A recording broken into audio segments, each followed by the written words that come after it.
Monsieur le Président, juste pour en revenir à la situation actuelle, vous êtes dans une situation financière un petit peu difficile en ce moment, vous en convenez. Il y a des questions de transparence qui se sont posées sur la gestion de l'argent du pétrole. Vous aviez envie d'y répondre, justement, donc venons-y. Pourquoi la Société des hydrocarbures ne publie pas ses comptes? Il y a aussi ce contrat qui a été signé avec Glencore, cet accord avec Glencore. Pourquoi ne le dénoncez-vous pas, alors que vous êtes en lien avec ce courtier en matières premières anglo-suisse et qui aujourd'hui absorbe la quasi-totalité des revenus du pétrole tchadien? Pourquoi vous ne dénoncez pas cet accord? C'est-à-dire qu'il y a une chose que vous avez parfaitement raison. Le prêt Glencore est une démarche, je pense qu'il faut reconnaître aujourd'hui que c'est une démarche irresponsable. Mais c'était vous qui avez irresponsable. Écoutez.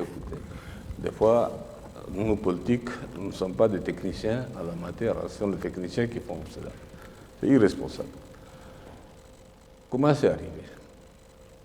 Au moment où le Tchad avait donc besoin de ressources sérieusement, et tous les chantiers sont arrêtés, et toutes les sociétés de travaux sont à l'arrêt ici au Tchad, on a dit, on ne peut pas le laisser comme ça, il faut chercher des moyens pour relancer, n'est-ce pas, les chantiers déjà qu'on a au moins commencé. Nous avons trouvé une opportunité, la sortie d'une des, comment on appelle, les sociétés pétrolières du consortium, Chevron, qui avait donc 25%. On a dit, il faut qu'on achète les 25%, puisque nous ne sommes pas dans la production de notre pétrole. Est-ce que c'était le moment de le faire? Nous ne sommes pas dans la production de notre pétrole. On a dit, on va acheter les 25%. C'est un marché de dupes. Je pense qu'aujourd'hui, je me rends compte, et je le dis, je le crois, je dis, il y a un délit d'initié.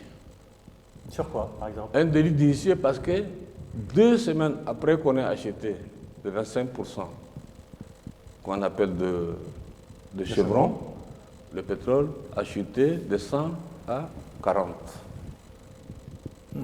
De 100 à 40.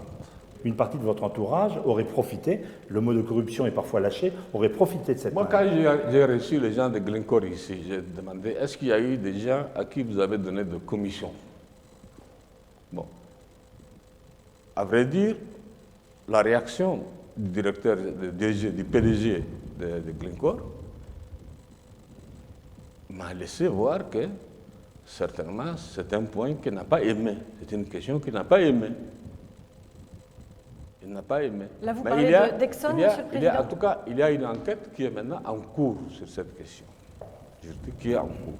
Mais vous n'excluez pas qu'il y ait eu des pots de vin. Cette enquête va nous clarifier la situation. Qui a fait quoi et qui a fait quoi.